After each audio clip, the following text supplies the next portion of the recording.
We're really, really excited to be able to sit down with the head of one of the four major wireless carriers. Do you want to do the intro? Sure.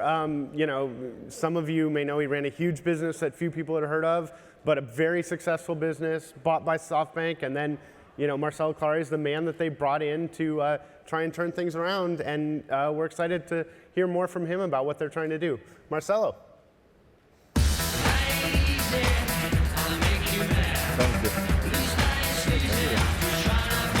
Thank you.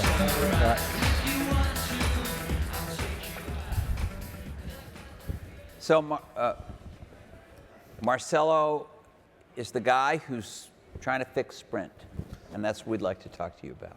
So you had this business that you'd sold to SoftBank, you'd been running it for a long time, built this thing. How does this happen? Masa says, look, I got a little job for you. What was that conversation like? How did he describe the situation? What did he ask you to do? So I was lucky to meet Masa as I went one day to Tokyo to go sell him Brightstar Services, which is the company I used to own. And we just hit it off incredibly well. He challenged me to set up his buyback and trading business. How do you get used phones back faster? And he challenged me to do it in 7 days. What we had done for AT&T and Verizon had taken us probably 9 months to a year. So we executed quite good.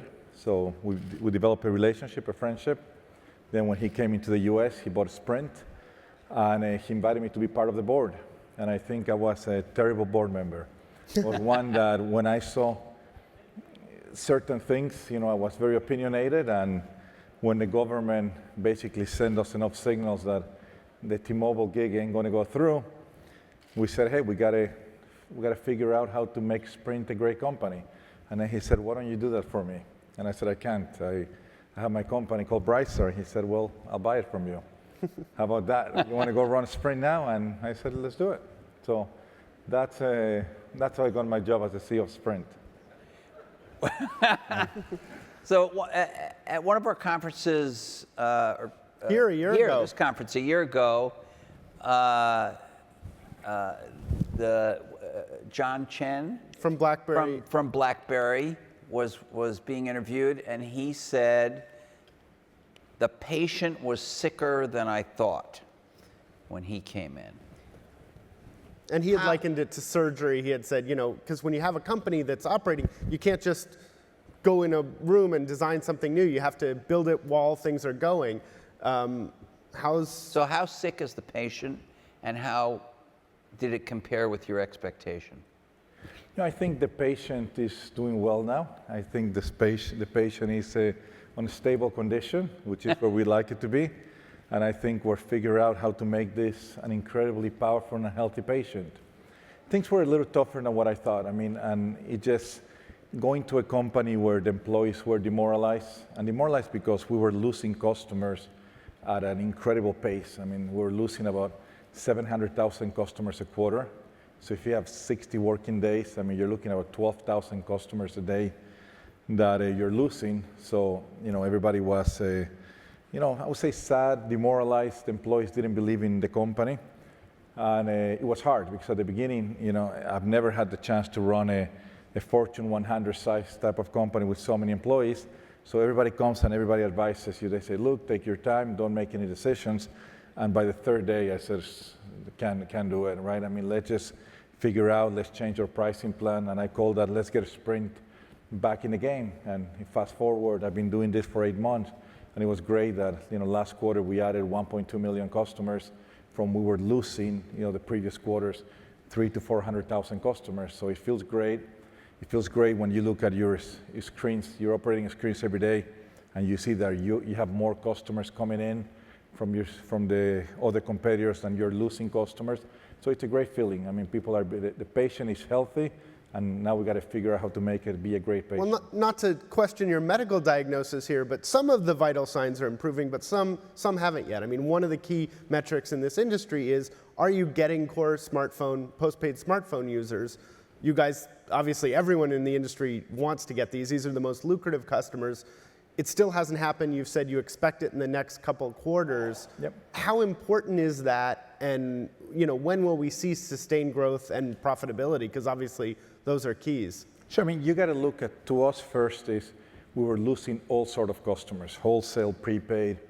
So the first thing was we wanted to get more customers. It really didn't matter which way they came, and we achieved that really fast. Our second goal is we want to get postpaid customers, which is where the profit comes. And today, we are 200,000 customers positive last quarter, which was great for us.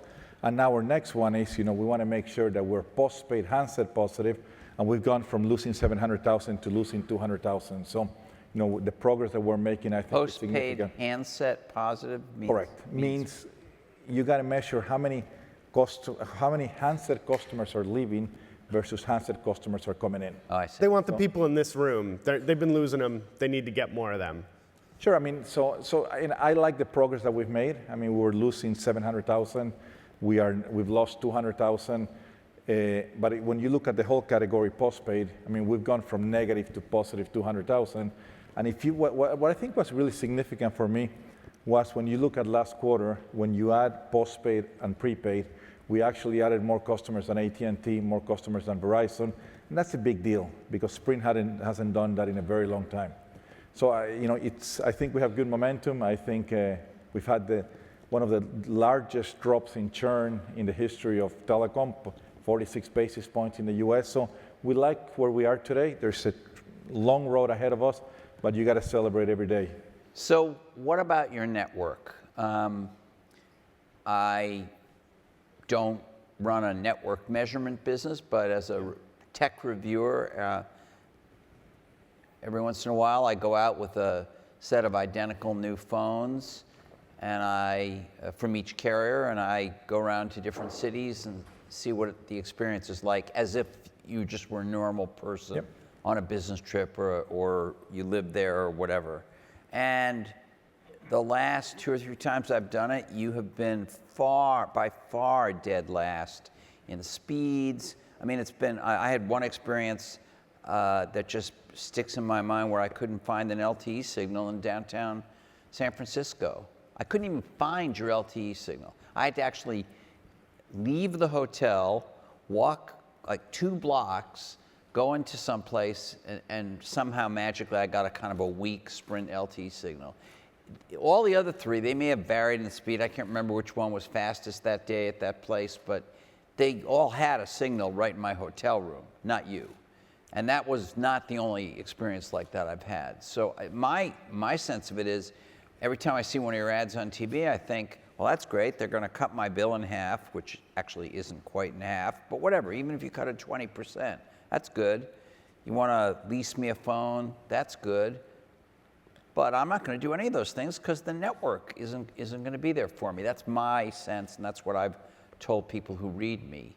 What are you going to do about that? So that's fair. I mean, I've been in this job for 8 months, and when we came, you're absolutely right. Our network was dropped dead last. And we'll be foolish not to acknowledge that. We're in the middle of a network transformation project, widely known as Network Vision.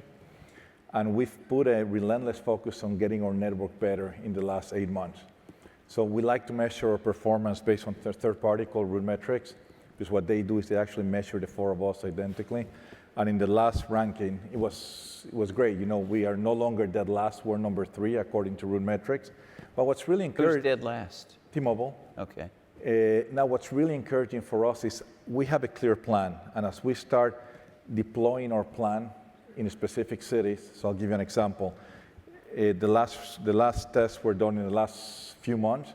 We're number 1 in speed in Denver, where we actually were testing that if you deploy your network in a specific way, so we beat everybody in Denver. We're the number 1 network in Las Vegas. We're the number 2 network in Chicago.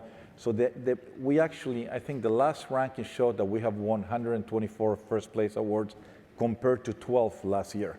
So I can tell you that we're making progress, and I can tell you that the area of focus for Sprint going forward is basically the continuation of building of our network.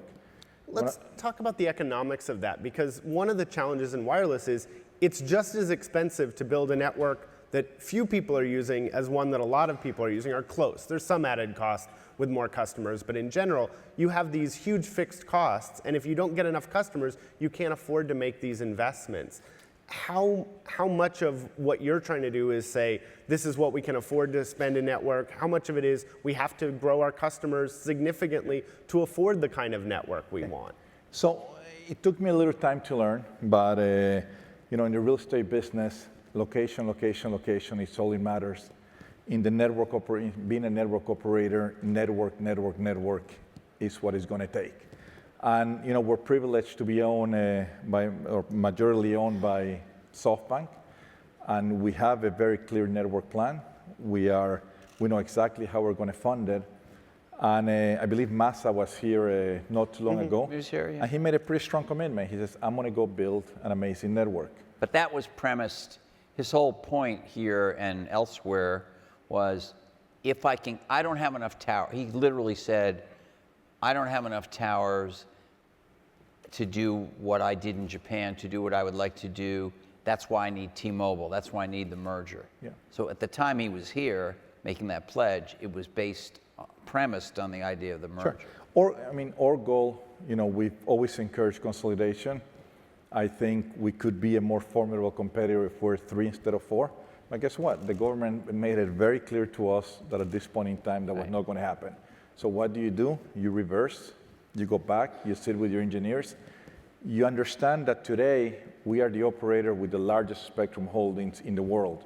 Nobody has 150 megahertz of combined spectrum today. So we've gone back, we've sat, we figured out a way how we're going to go build a network, complete different network architecture, complete different ways to build a network. And you can expect in the next 18 to 24 months, hopefully you invite me here 2 years from now, that our network will be ranked number 1 or number 2 in every single market in the US. What's it going to cost to do that? What's the time frame, and how many customers do you need to make that pay off? So, you know, we obviously we can't share how much money we're going to spend today. We have a plan. We know exactly how much is it going to cost. We figure out different ways to deploy a network. Obviously, it involves massively densifying our network. It involves building a network, I would say, smarter than before. Right? Today, you have an incredible access to big data.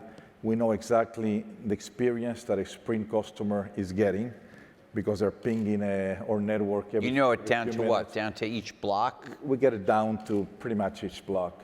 So we have the ability to deploy based on the needs of a specific area, and not if you go back to traditional RF engineering that you had to set up. So we feel very comfortable.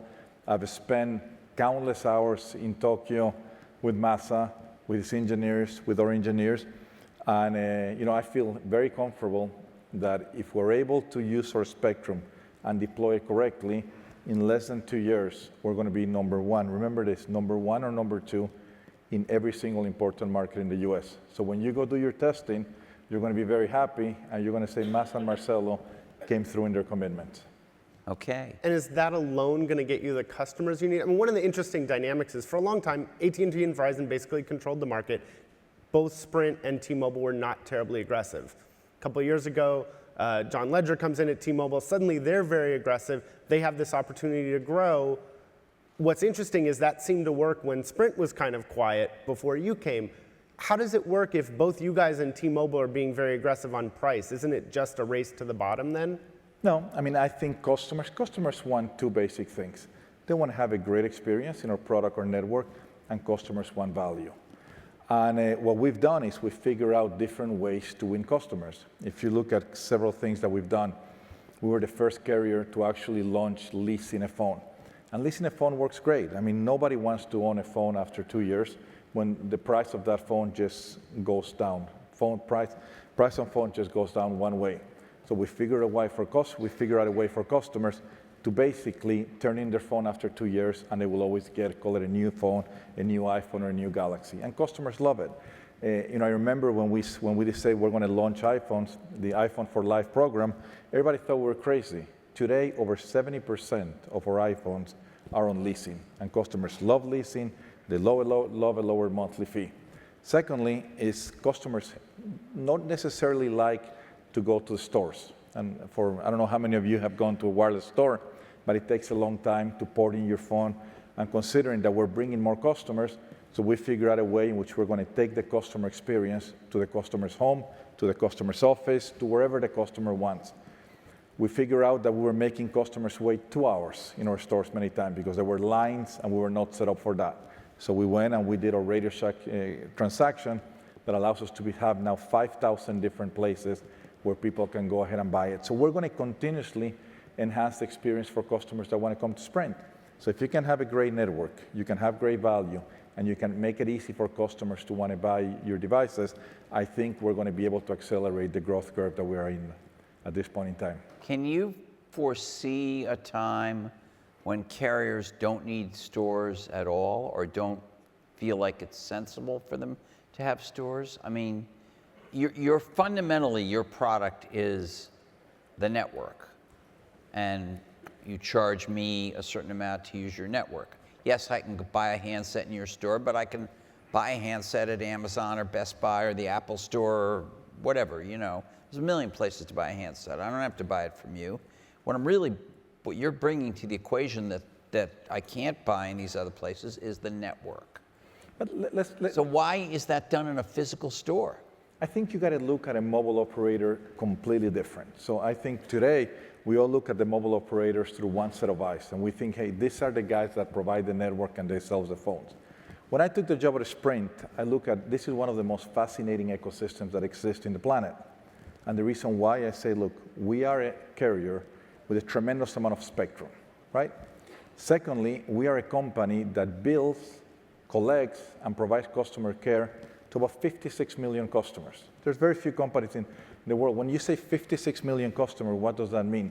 That's twice the size of Australia. That's 1.5 times the size of Canada. So imagine if you had all of Canada and you bill them $60 a month. That's pretty powerful. But the ability to be able to do it, we're a pretty large retailer. We have 5,000 stores. And as new things evolve, as the Yeah, but I get it. But why do you have 5,000 stores when what you're doing is selling this intangible thing, the network, and billing me $60 a month? But we're going to do a lot more than that. So today we sell you handset, we sell you tablet, we sell you accessories. In the future, as there's a lot of whole new products that are going to be launched, and let me add one more thing, and you don't look at the operator as a bank. We're a huge bank. We finance billions and billions of leases, financing, and all that. So when you look at that whole ecosystem put together, and there's new products being launched, when GoPro goes bigger, when they need help in terms of, you know, how do you sell all the products that are going to be connected, then suddenly your entire ecosystem becomes extremely important. The ability to build, the ability to sell in retail, the ability to deliver the technology to somebody's home, the ability to finance it, the ability to use our spectrum to communicate. So our plan, when I look at a Sprint, after we're done fixing the basic, which is network and value, you know, we have to be that company that becomes a mobile platform, right? A digital mobile platform that's going to be able to offer you a lot of many different things that we can help. I sit fascinated here listening to so many new technology apps that they really need a carrier to help monetize, you know. But let's talk about that bigger future, because I think this is actually really important for the industry, but I actually think it speaks to one of your big challenges, which is, you know, both T-Mobile and Sprint have been chasing, you know, to use the Gretzky thing, skating to where the puck is, the handset business. Whereas the bigger rivals, AT&T and Verizon, AT&T is putting LTE modules in cars. You know, both AT&T and Verizon are interested in home services, home security. Do you guys have the resources to deliver the kinds of services that those companies are? You know, they're doing huge deals with GM to put it in all the cars. You know, won't you guys find 2 years from now that AT&T's locked up the customer because they own the car? You see, I look at it different. I see a carrier. So the first thing I came when I was talking about Silicon Valley, or we're talking about app developers or all the OTTs, traditional carriers are scared of OTTs. They say, oh, they're taking all the value. I look at it completely different. I say, if you're billing somebody $50 or $60 a month for a specific amount of data usage, they should have the right to use whatever OTT they want, and we should welcome them to use more services, because there's a lot of our customers who pay us for gig of data. Secondly, you know, we got to partner with different OTTs, different applications, and help them go to market. We have an incredible ability to grab a specific service that we like and make it available, I say, through our base that is bigger than the entire country. And there are other things that we're going to be really... So like what you guys have done with Spotify, you see more of that? mean, we look at, video and delivery, we look at music services, we can partner with them. Now, there are other companies that don't need our help, right? Companies like Facebook, they figure out great ways to monetize their business. So, however, they should come and they use our network, customers come and they use our network, and that's perfectly fine. In the future, the more video that a customer uses utilizing Facebook, for example, the more they're going to pay us. They're going to pay us a toll. I look at the carrier being the center of the wireless ecosystem. Pretty much, we're involved in anything that happens. Google launches their own mobile service. Well, they're paying a toll because they're using our network. And there's a new music service that comes up. If we're going to do the billing, we keep 1% of the billing. And there will be some that we want to do ourselves. There'll be areas where I believe we have the ability, potentially in the financial services, that we have the ability because we have a customer base that trusts us. So I look at us as, I would say, a little different in terms of, there was the schizophrenia against, or people were so scared of the OTTs. I look at it as, Sprint is going to be a different type of carrier. We're basically going to, we enable partnerships, and we're happy to partner with different companies to be able to take their service to our different customer base that we have. So one company that you do partner with is this small carrier, Republic Wireless, in North Carolina, and they and a few other people also are basically deploying a Wi-Fi based phone system. They in their case, and this is actually, I think, no longer necessary with some of the latest iPhones and Galaxies. They take Motorola phones, Moto X's and Moto G's, and they modify them so that the dialer, there's not a separate dialer and a separate app. It's the main phone dialer defaults to Wi-Fi. It sees if the phone is on Wi-Fi. If the phone is on Wi-Fi, then it checks, is it a good enough Wi-Fi signal? It's a good enough Wi-Fi signal. I just make a phone call. I'm not doing anything special. That call's going over Wi-Fi. In many cases, it actually sounds better, actually, depending on what's on the other end. And then if I walk out of the Starbucks or my house or my office, wherever the Wi-Fi is, and I go out onto the street and I lose the Wi-Fi signal, it seamlessly hands me over to the Sprint network. Sprint network in many cases. In all cases. Well, okay, in all cases. So why don't, you're going to invest a huge amount of money in your cellular network. Believe me, I'm with you. I think you ought to do it. But why not also think about doing calls over Wi-Fi? You have a lot of customers who are on Wi-Fi 80% of their day. And the Wi-Fi is already paid for, either by their employer or by Starbucks giving it away, or at home they already have paid a broadband bill. Why not just change all the phones you sell to default to Wi-Fi dialing? So you got to follow us a little better. Today, we're the second carrier in the world who's doing voice over Wi-Fi. We have 27 of our phones, of Android devices that use Wi-Fi first in order to do a phone call. We have signed a deal with Boingo, so next time you go to an airport, the consumer really doesn't care if they're in Wi-Fi, they're in 4G, they're in 3G. Right. They want to make sure they have a great connection. My question was why isn't that your default case for everything? It is. So when all of your phones? 27, I think a few old phones don't carry, but we're the second carrier in the world that does Wi-Fi calling on iPhones. We have 27 of Android devices, every First Galaxy, was every T-Mobile. LG. Yeah, they were first with Apple. So today the default is that. But secondly, I think it's more important if the consumer really doesn't care. Whether they're on Wi-Fi, they're on 4G, the consumer doesn't even know. What the consumer wants is a phone that will work the way they want it everywhere they are. And we have adopted Wi-Fi. We signed a deal with Boingo that our phones seamlessly transfer to Wi-Fi in, I think, 35 of the most busiest airports in the US. So we have enabled Wi-Fi as the fourth layer. Okay. Now, what we have that others don't have is we're going to have the ability to give you that mobile broadband. And as the phone basically chooses, are we better off connecting to Wi-Fi, or are we better off connecting to Sprint's 4G network? So that's where we're going, and I think it's working very well. We're in the final stages of seamless handover. So I think we're happy. I think the technological progress we've made in these last 3 months of enabling Wi-Fi and adopting Wi-Fi is having huge results. And is that going to be enough? If you look at the amount of data that's going to get offloaded to Wi-Fi and then compare it to the cost of building this network, which you're not going to tell us the number, but you know what that number is. It's expensive. It's a large investment. Will you be able to keep unlimited data? Because that's been kind of, in Sprint's weakest times, the best thing it's been able to say is you can have unlimited data where you don't have to be grandfathered in. You don't have to never upgrade your device. We believe in unlimited. Is that a long-term pledge? Unlimited is not forever. Let's be very clear. The better content, the better services that go there, they will consume more data. For now, unlimited works very well. User consumption is below our cost of producing data. But in the future, we might increase the cost of unlimited, or we might eliminate unlimited at one point in time. Today, our customers have a choice. You can be a moderate user, or you can be an unlimited user. And obviously, if we're going to build a great network in which you're going to have great video from all the different partners that we have, the unlimited equation doesn't work. But for now, it works quite well. Okay, well, thank you. Do we have any questions for Marcelo? Everybody's happy with their Sprint? Nobody's curious about the mobile business? Okay. We have a few more, but we'd love to hear from you guys. Any? I'll throw it in there. Okay. Over there, yeah. Oh, great.